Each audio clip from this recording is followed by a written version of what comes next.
Osberht was king of Northumbria in the middle of the 9th century.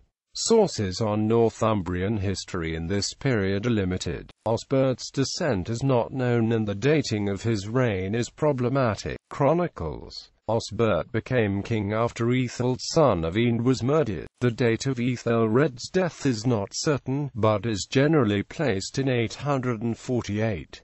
However, Simeon of Durham writes that Ethelred the son of Ende reigned 9 years. When he was slain, Osberht held the kingdom for 13 years, and states that 854 was the 5th year of the rule of Osberht, the successor of Ethelred, who had been put to death. Little is known of Osberht's reign. Simeon states that Osberht had dared with sacrilegious hand to wrest from the church Wood and Tillamoth. The historia de Sancto Cuthbertu dates the seizure of these lands to the year before Osberht's death.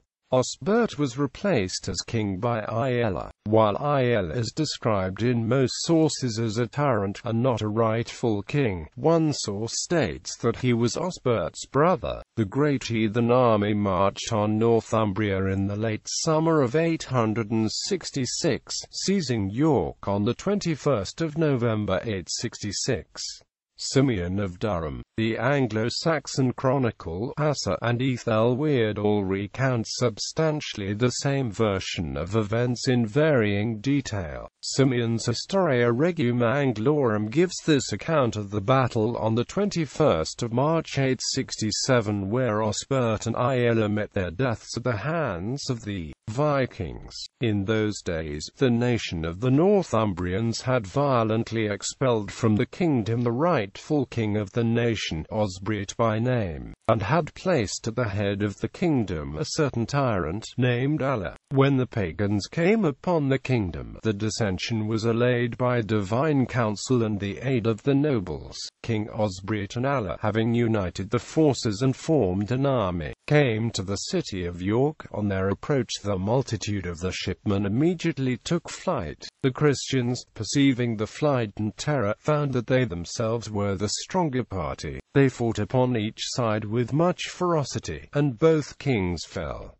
The rest who escaped made peace with the Danes. King Osberht may have been buried in Thornhill, Yorkshire. A rare cluster of high-status Anglian gravestones from that era, one bearing his name, were discovered in Victorian times in the graveyard of the ancient church of St. Michael and All Angels, where they are on public display. After this, the Vikings appointed one Egbert to rule Northumbria. Sagas, Ragnarsson of the TR adds a great deal of colour to accounts of the Viking conquest of York. This associates the semi-legendary king of Sweden Ragnar Lodbrok and his sons, Vidserk, Bjorn Ironside, Sigurd Snake in the Eye, Ivert the Boneless, and Ub. According to the stories, Ragnar was killed by Aella, and the army which seized York in 866 was led by Ragnar's sons, who avenged his death by subjecting Aella to the Blood Eagle. Earlier English sources record that Aella and Osberht died in battle, the Anglo-Saxon chronicles stating that both the kings were slain on the spot.